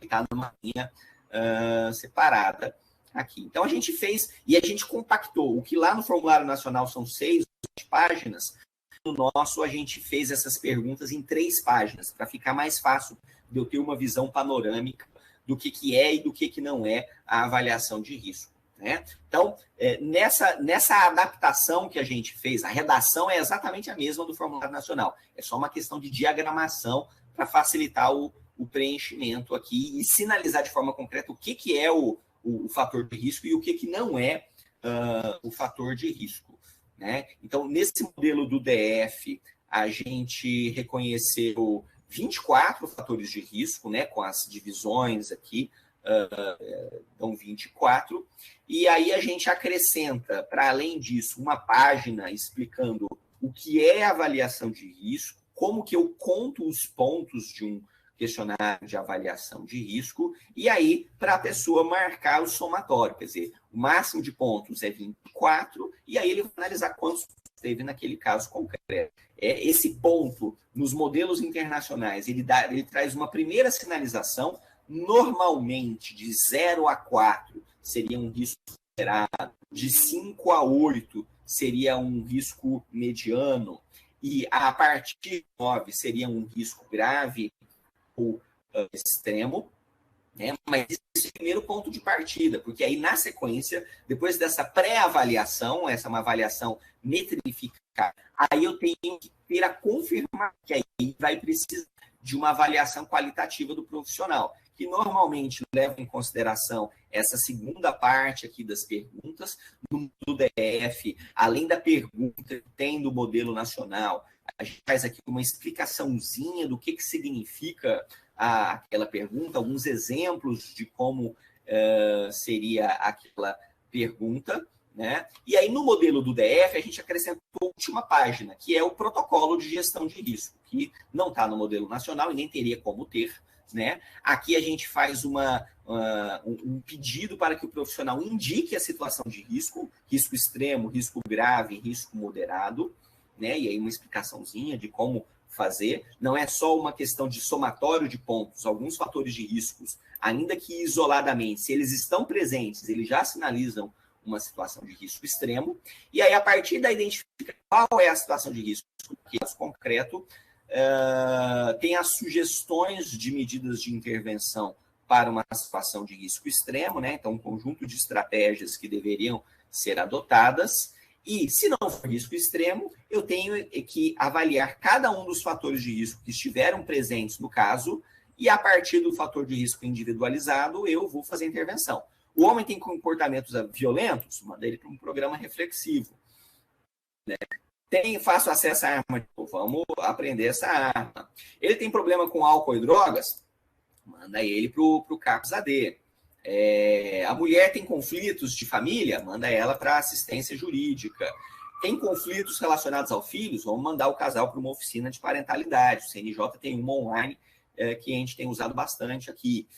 A mulher está numa situação de fragilidade, apoio psicossocial. Tem crianças expostas, manda para o conselho tutelar. Tem problema de emprego e renda do ofensor ou da vítima, vamos trabalhar para ajudar eles a serem incluídos no mercado de trabalho, a terem acesso aos benefícios. Mas o mais importante, né, que a gente sempre coloca aqui, é que todos os casos têm que ter a concessão da medida protetiva, porque se ela narra uma situação de violência, ela tem que ser protegida, ainda que seja um risco moderado na situação, né, por prazo de vigência suficiente à proteção dessa mulher, né? Eu pensei talvez aqui de fazer um estudo de caso com você, mas o meu tempo está passado e eu acho que já deu para a gente ter uma visão panorâmica aqui da importância de efetivamente preencher o formulário de avaliação de risco, de usá-lo como uma ferramenta para fomentar a integração dos serviços da rede. Portanto, eu agradeço aí a paciência de todas e todos, peço desculpas pelo meu pequeno excesso aqui de tempo e me coloco à disposição do Valmor e das outras colegas na discussão. Obrigado. Tiago, muito obrigada, realmente foi fantástica a tua fala, exatamente como foi aquele curso mesmo lá do Distrito Federal, que eu e mais algumas colegas fizemos. Eu sei que nós estamos, já é 11h17, 11h20 quase, mas eu acredito que talvez fosse interessante tu dividir para nós um estudo de caso. Se tu pudesse dividir um deles conosco, eu sei que tu tens mais de um, mas pelo menos um, se tu pudesse dividir e nos falar um pouco sobre ele. E nós temos também uma pergunta ali no chat, posso te passar? E aí depois tu começa com o estudo de caso. A Karen Neto, psicóloga, ela pergunta, doutor Tiago, o formulário é autoaplicável e não é corrigido na delegacia no Rio Grande do Sul. Dessa forma, quem classificaria o risco e faria essa gestão? Como essa mulher seria informada desse risco? Então, esse é um tema interessante que a Karen traz. Do ponto de vista ideal, e a própria recomendação do CNJ e do CNMP vão nessa linha, o correto seria um profissional sentar com a mulher e preencher o formulário de avaliação de risco. É apenas na impossibilidade de ter um profissional preenchendo com ela é que vai ter a autoaplicação, ou seja, a mulher tem o questionário, preenche e entrega, né? Então, e aí no Rio Grande do Sul, como padrão de regra geral está sendo aplicado, então há um problema, né? Porque o certo é alguém em conjunto com essa mulher. Muitas vezes a mulher não vai entender a pergunta, a mulher vai precisar que alguém explique para ela o contexto para ela aprender, né? É importante que alguém depois dê uma explicação do que significa aquele preenchimento todo para a mulher. Ó, a senhora está vendo aqui como a senhora está numa situação de risco grave? E esse é uma das finalidades importantes do formulário. Fazer a vítima reconhecer que é uma situação de risco. Porque às vezes ela fala, não, eu estou tranquila aqui, eu só estou registrando porque ele me xingou. A senhora está em risco? Não, não estou em risco, não me sinto em risco. Aí ela começa a preencher. Ele já te bateu? Já. Ele já bateu outras pessoas? Já. Já registrou ocorrência antes? Sim. Ele tem problema com álcool? Sim. Ele já falou em suicidar? Ele falou que ele vai se suicidar, né? E aí, a hora que ela preenche tudo, ela mesma vai se dando conta, caramba, olha, a minha situação é mais grave do que eu imaginava. Então, o ideal, né, é que as delegacias cumpram o que está lá na determinação, que é ter um profissional para preencher em conjunto com a mulher. Agora, qual que é o X da questão? E se a delegacia não tem um profissional? Aí a gente fica num dilema, porque o que é menos pior? É não preencher o formulário de avaliação de risco ou é a mulher preencher sozinha? Menos pior é ela preencher sozinha, porque pelo menos eu vou ter a informação no processo, né? Então, por conta disso, é que se permitiu o autopreenchimento. Mas não que o autopreenchimento seja o ideal. Ele é a situação menos pior do que não ter o preenchimento. Então, o ideal é que efetivamente haja o preenchimento, até para que haja esse momento de sensibilização da mulher ao longo do preenchimento. Bom, já que então me solicitaram aí o estudo de caso, eu vou compartilhar aqui com vocês mais uma vez a minha tela. Carla, você pode só abrir o microfone para ver se vocês estão vendo esse documento do Word que eu estou... Estamos vendo. Então, legal. Eu fiz um textozinho aqui e aí é como se fosse uma simulação para a gente tentar fazer uma avaliação de risco, né? Então, vamos lá. Antônia tem 20 anos, manteve um relacionamento de convivência por 2 anos com o Pedro, de 35. Então, olha aqui o primeiro problema. Ela tem 20 e o cara tem 35, mais de 15 anos de diferença. A literatura especializada já vai dizer que isso aqui tem uma possível situação de desproporção de poder entre os dois. Provavelmente o Pedro trabalha e ela não trabalha, ele tem uma maturidade muito maior para impor a vontade dele sobre ela. E eles têm uma filha, a Valentina, de 6 meses. Opa, criança de 6 meses de idade, essa mulher está no puerpério, né? Até os 18 meses ali a gente vai considerar mais um fator de risco aqui. Antônia também possui 2 filhos de relacionamento anterior de 4 e 6 anos. Opa, filho de relacionamento anterior, mais um fator de risco. Ela tem cor de pele preta. Opa, mais um fator de risco. A gente já sabe pela literatura que mulheres negras têm um risco muito mais intenso de sofrerem violência. Ensino fundamental incompleto, baixa escolaridade e trabalha como dona de casa, ou seja, não tem independência financeira, né? Antônia solicitou o registro de ocorrência policial, alegando que seu companheiro, naquele dia, teria dito na presença dos vizinhos de que ela é uma vagabunda e não vale nada. Ou seja, qual que é o crime que, a princípio, eu estou tendo aqui? A princípio, é um crime de injúria. Talvez até seja uma violência psicológica, se esse comportamento for reiterado e já estiver causando danos emocionais a ela. Mas, a princípio, eu vou ficar aqui com a injúria, né? Essa é a primeira vez que registra ocorrência contra Pedro, então ele não tem histórico de registros anteriores, apesar desses comportamentos ofensivos serem frequentes, pois ele já disse em outras vezes que pelo fato dela ser muito feia e ter cabelo ruim, ninguém nunca vai gostar dela. Olha aqui o problema, lembra que ela era uma mulher negra? E ele está usando, né, os atributos raciais de discriminação para manter ela presa numa relação ofensiva, né? Claramente um comportamento aqui de racismo e mais do que isso que ela está narrando aqui é crime de injúria racial, né? E que lugar de mulher que trai homem é debaixo da terra. Então olha aqui, apesar dela só estar falando que ele xinga ela, mas ela está trazendo implícito aqui a notícia de que ela já sofreu ameaças anteriores para que ela não venha romper a relação. Todavia, ao ser solicitada para individualizar essas ameaças, ela não conseguiu indicar um dia e hora exato, apenas dizendo que elas são constantes. Aí, talvez a gente tenha algum problema com a persecução penal, né? Informa que Pedro não a deixa trabalhar, então, isolamento social, controle, comportamento de ciúmes, pois, para ele, lugar de mulher é dentro de casa.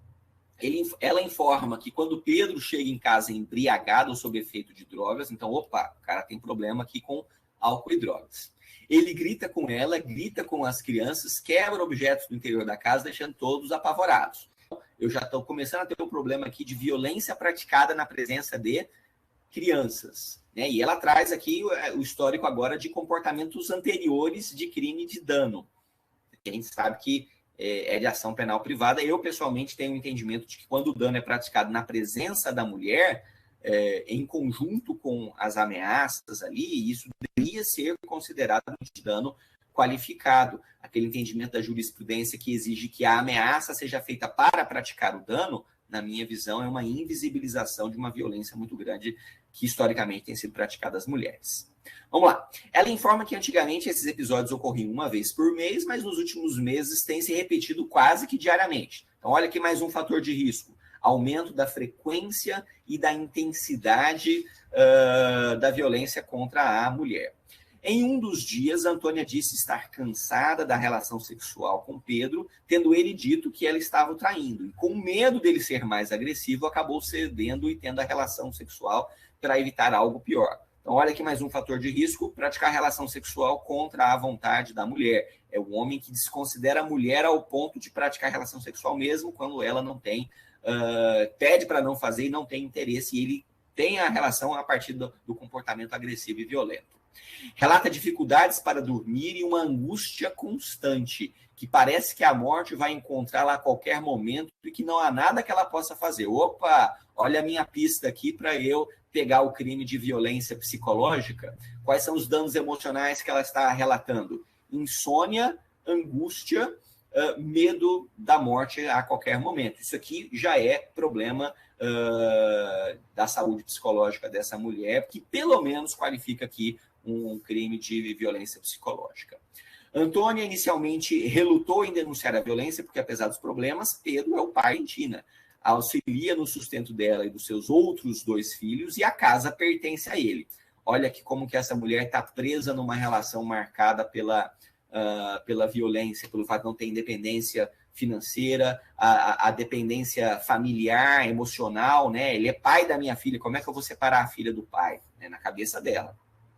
Também acredita que esses comportamentos de ofensa são conflitos comuns entre casais, pois seu pai também fazia o mesmo com a sua mãe, mas ele era um bom homem. Olha aqui o problema da transgeracionalidade. A mulher que vê a violência e depois continua normalizando, né? Quando ela sofre as violências. Apesar das ofensas, ao menos Pedro não bate nela, como costumava fazer o companheiro anterior dela. Então, olha aqui um outro problema, né? Essa mulher, ela já sofreu violência doméstica pelo companheiro anterior. E na cabeça dela, é menos pior estar com um homem que só xinga ela do que o outro homem que bate. Mas ela não está reconhecendo que isso já está gerando um problema na saúde emocional dela, né? Informa que seu pai e a sua mãe já faleceram e sua mãe mora em outro estado. Problema de isolamento social dessa mulher. Ela não tem uma rede familiar de apoio.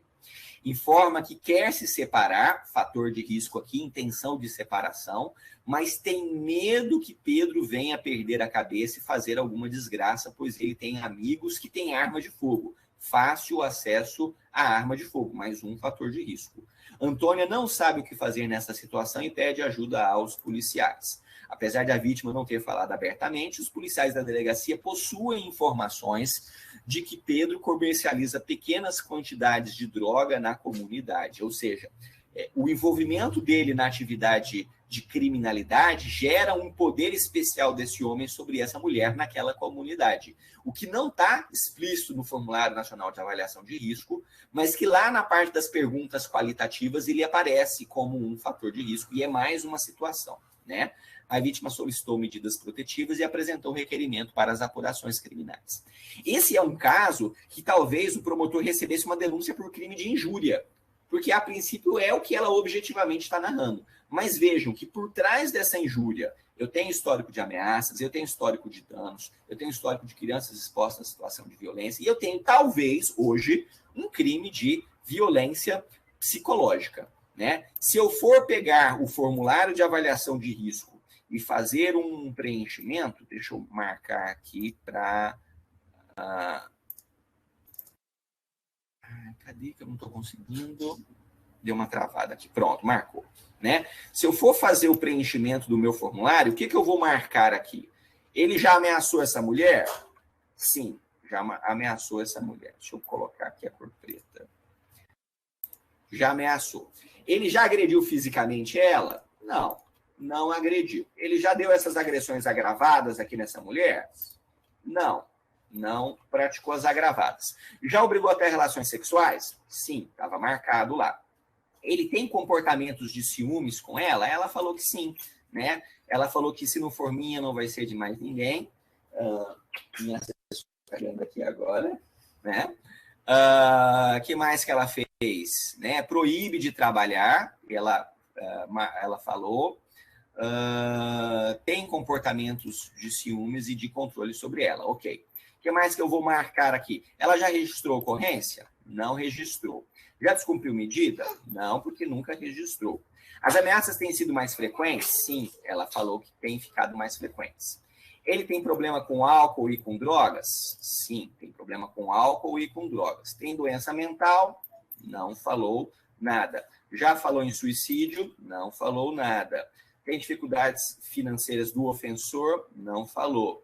Ele tem fácil acesso à arma de fogo? Ela falou que tem.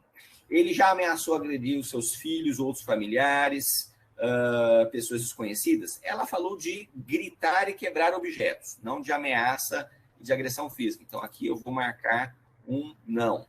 Ela tem intenção de se separar? Ela falou que sim. Ela tem filhos de outros relacionamentos? Sim. Ela está vivendo algum conflito em relação à guarda? Ainda não, porque ainda não se separou. Os filhos já presenciaram atos de violência contra ela? Ela falou que ele pratica as ofensas e quebra os objetos na presença dos filhos. Volta aqui. Já sofreu algum tipo de violência durante a gravidez? Você está grávida, teve bebê nos últimos 18 meses? Sim. O que mais que eu tenho aqui? Se está em novo relacionamento, percebeu? Não, ela não falou que está no novo relacionamento. Tem deficiência, doença degenerativa, mulher idosa? Não é o caso. Com qual cor você se identifica? Preto. Se sente isolada de familiares, pessoas da comunidade? Ela falou que não trabalha, não estuda e a família dela não está aqui. E aí tem as outras perguntas aqui, eu não vou preencher essas, vamos ficar só com essa parte. Com essas marcações, quantos pontos, caso aí da Antônia, tem? Então vamos fazer a contagem. 1, 2, 3. Vejam, várias marcações aqui só conta uma vez, porque é o que está nessa situação de risco. 3 pontos. 4, 5, aqui é a mesma coisa. Álcool e drogas, mas eu só conto uma vez o ponto, né? 5, 6, faço acesso à arma de fogo. 7, 8, 9, 10,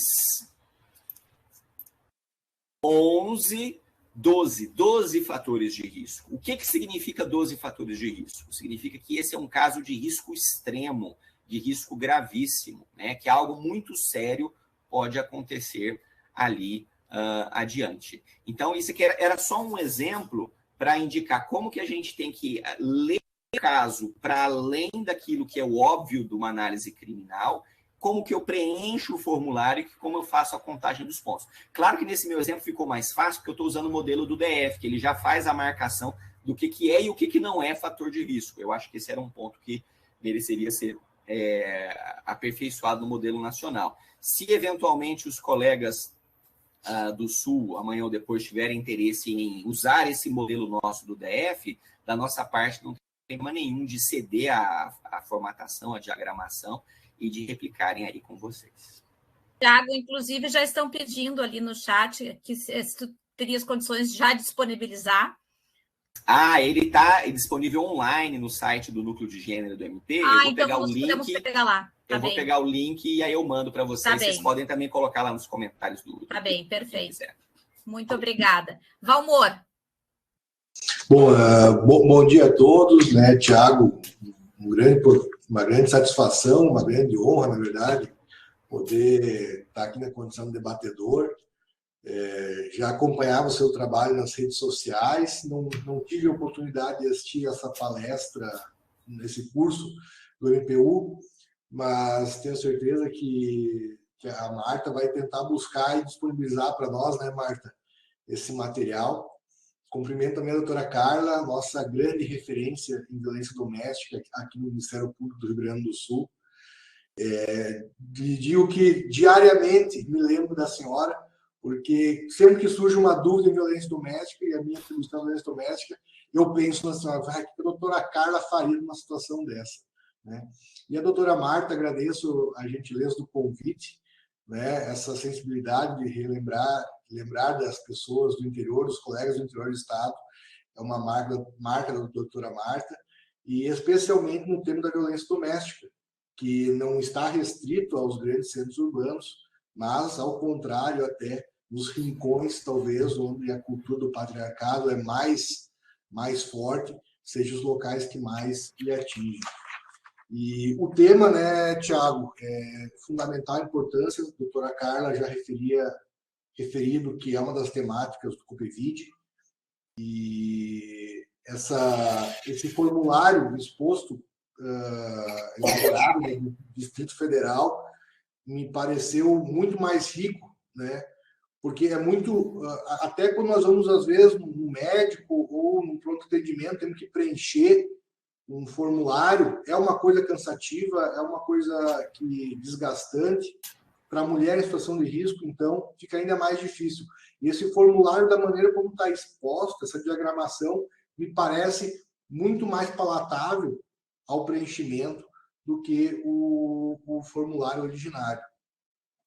E na palestra, Tiago, me chamou muito a atenção, né, esses dados que você trouxe desse estudo feito no Distrito Federal, das avaliações de riscos, que nós poderíamos também, doutora Carla, né, talvez trabalharmos aqui no Rio Grande do Sul alguma coisa nesse sentido para auxiliar na formulação de políticas públicas.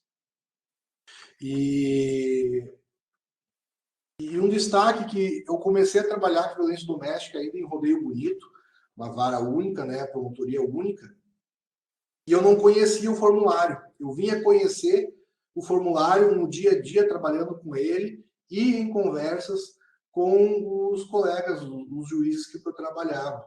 E, inclusive, o doutor Edivanilson, juiz de Rodeio Bonito, me referiu que no curso de integração da magistratura, e quando eles passaram, eles tiveram um dia só para trabalhar o formulário de avaliação de risco, só para estudar o formulário, a importância dele, né? Então, eu acredito que também no Ministério Público, talvez, doutora Carla, né, a senhora como integrante da administração superior e sendo nossa voz, digamos assim, dos promotores de violência doméstica, talvez para os próximos colegas que assumirem nos novos concursos, nós possamos fazer também, pelo menos um turno, né, uma manhã de trabalho.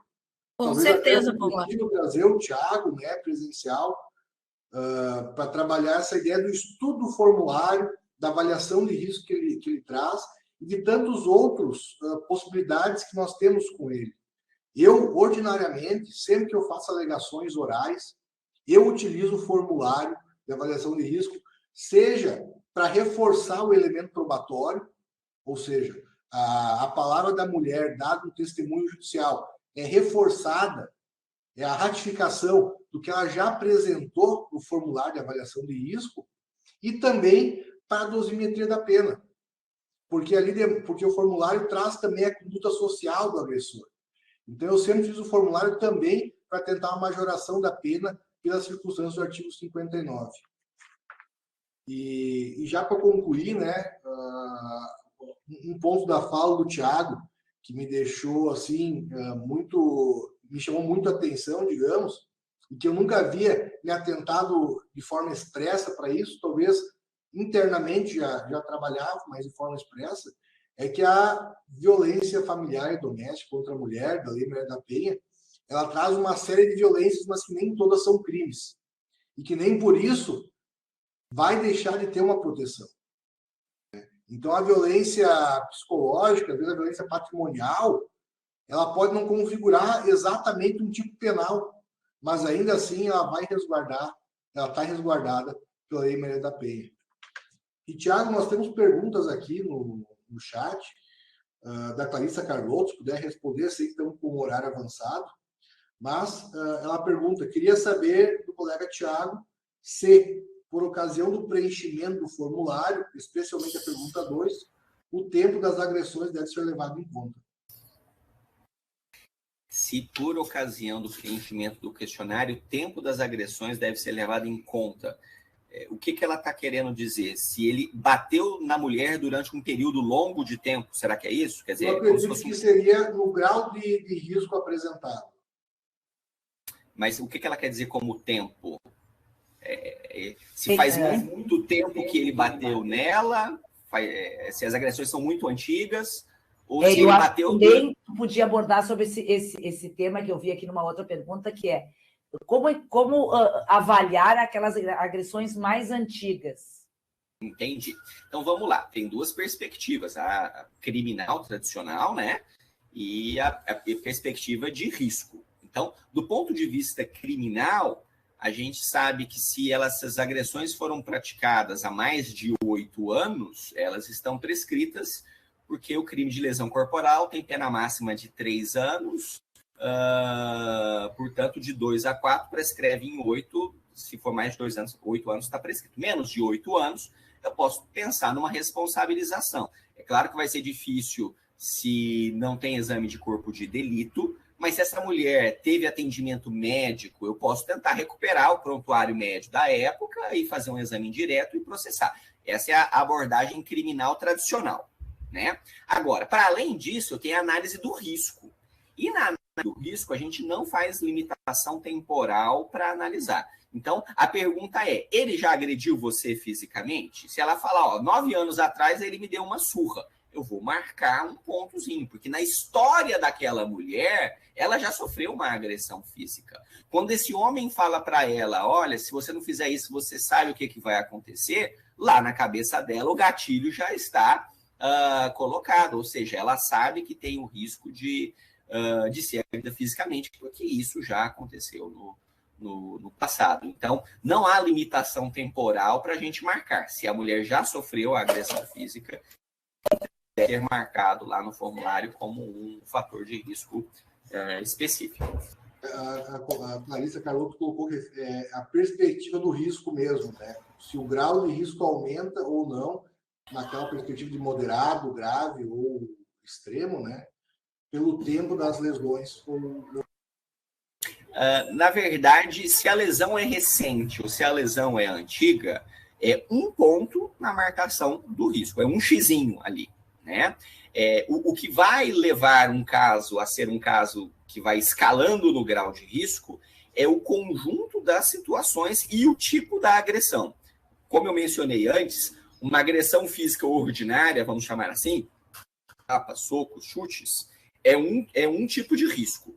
Se a agressão física é uma agressão física agravada, enforcamento, sufocamento, paulada, uma surra extensa no corpo, a ponto da mulher precisar de atendimento médico, isso vai ser, além de contar como um fator de risco diferente só do soco, portanto, isso só já traz 2 pontos na avaliação de risco, a literatura vai indicar que esse tipo de agressão, por si só, já eleva o patamar do grau de risco. Então, o que eu tenho que analisar se tem a agressão e a gravidade da agressão. Não é propriamente se a agressão ela foi praticada ontem ou se a agressão foi praticada 5 anos atrás. Mesmo que ela tenha sido 5 anos atrás, já é um fator de risco da mesma forma como uma agressão praticada ontem.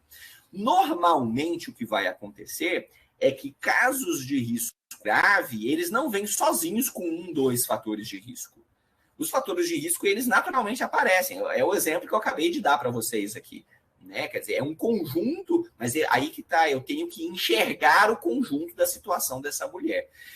Na minha abordagem criminal tradicional, eu iria anotar naquele caso o quê? Chegou na delegacia, dona Antônia falou que hoje foi xingada de isso e isso e isso. Ponto. É o que viria num boletim de ocorrência normal.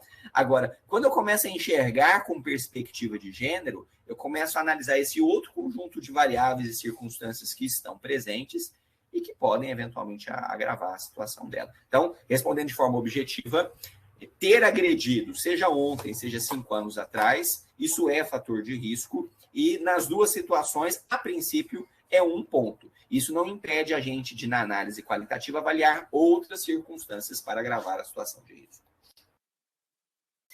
Nós temos uma pergunta ali muito boa. Eu até quero agradecer ao Diego Oliveira pela pergunta. O Diego é policial militar.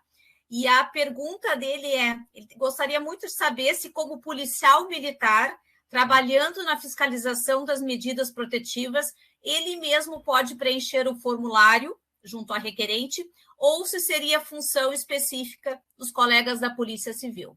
Tiago. Pergunta ótima dele. Excelente. Então, primeiro ponto. Todos os integrantes da rede podem e devem fazer avaliação de risco.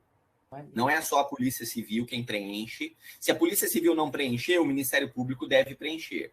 Se o Ministério Público não preencher, a equipe lá do Judiciário deve fazer o preenchimento. Se ninguém preencher, a Polícia Militar, na hora que chegar da casa dessa mulher, deve fazer o preenchimento. Agora, para eu evitar revitimização, o mais correto seria que, quando se acionasse a Polícia Militar, estou imaginando que ele seja lá da Patrulha Maria da Penha e que vai visitar ela periodicamente.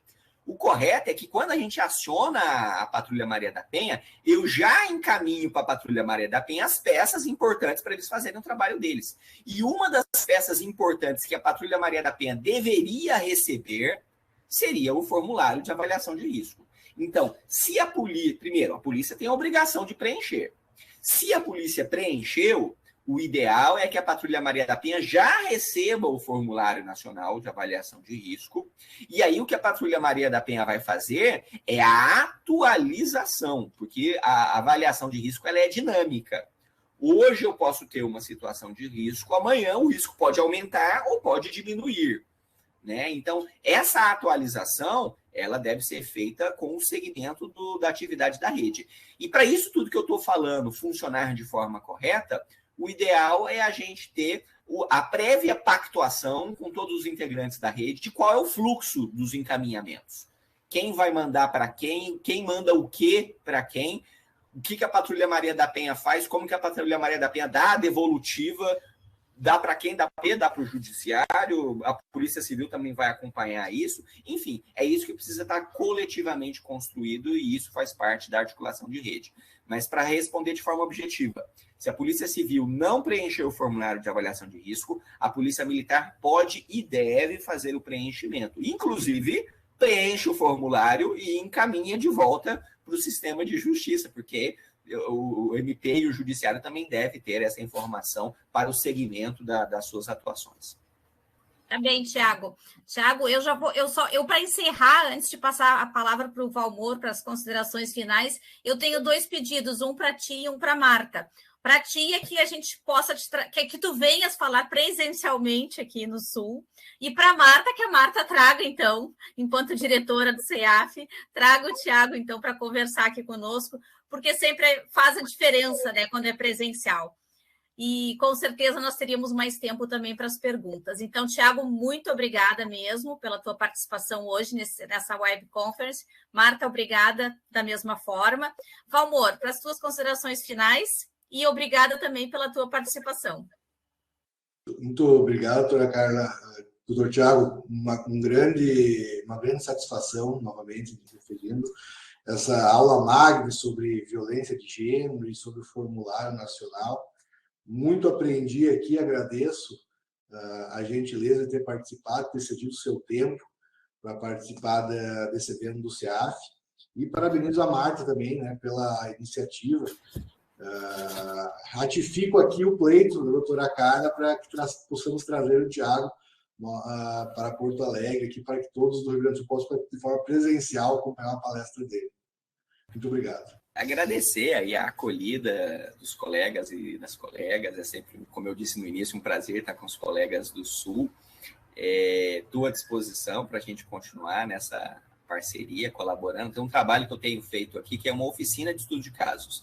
Esse que eu fiz com vocês foi um caso, mas eu tenho uma bateria de casos. E aí, normalmente, quando a gente faz o curso, a gente faz as rodinhas, e tem a parte teórica, depois a gente faz as rodinhas, dá o estudo de caso, eles preenchem ali o formulário para ir se apropriando, se familiarizando com o instrumento e aí discutindo qual caso estava presente, discutindo estratégias de gestão de risco, que acabou que eu não consegui discutir com vocês, né? Esse caso da Antônia, o que eu deveria fazer com a rede para intervir no caso dela? E aí, para cada uma das marcações de risco, tem uma estratégiazinha que a gente pode fazer. Vai ser, eventualmente, um prazer estar com os colegas aí em Porto Alegre discutindo esse. Estou sempre à disposição. Abraço grande. Respondendo ali uma pergunta no chat da Maria da Conceição, e como ela é um pouco mais específica, eu acredito que seja do Rio Grande do Sul, se o formulário não está presente no processo, o que fazer? Infelizmente, nós não temos em todos os processos, nem em todas as delegacias preenchem o formulário, mas a pergunta, então, da Maria da Conceição é essa: se não existe o formulário, se chega lá no processo, já o processo em andamento, se o formulário não está presente, o que fazer? Então, eu vou passar para ti, Tiago, já que eu tive a oportunidade de falar, nada melhor que tu mesmo respondas. Eu acho que, primeiro, aqui a gente tem um dever de casa para o Ministério Público, né, que é, nós precisamos ter uma gestão com a Corregedoria da Polícia Civil, para que a Corregedoria edite uma norma determinando o preenchimento obrigatório. Isso já está previsto na lei, mas é importante que a Corregedoria da Polícia coloque. Aqui no DF a gente conseguiu, desde 2019, tem uma norma de serviço da nossa Corregedoria da Polícia Civil do Distrito Federal, determinando, é obrigatório o preenchimento do formulário de avaliação de risco, né? Na verdade, em 2019 não era nem formulário nacional ainda, era o modelo do DF. Aí depois, em 2020, teve uma alteração dessa norma de serviço, dizendo agora, como tem informacional, o formulário nacional ele é obrigatório. E aí, como o preenchimento é num sistema de informática, eles vão preenchendo os campos, chega uma hora que chega no formulário. O policial não passa para frente se ele não preencher aquilo lá.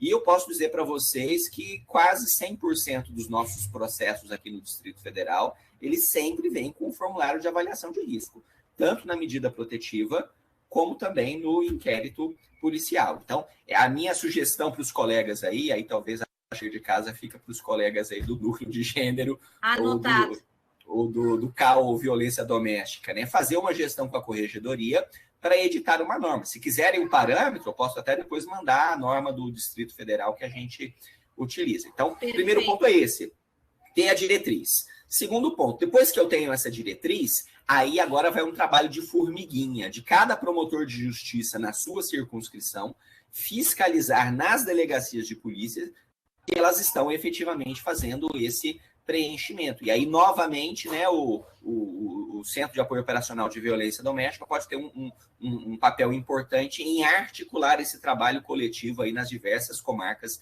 do estado todo.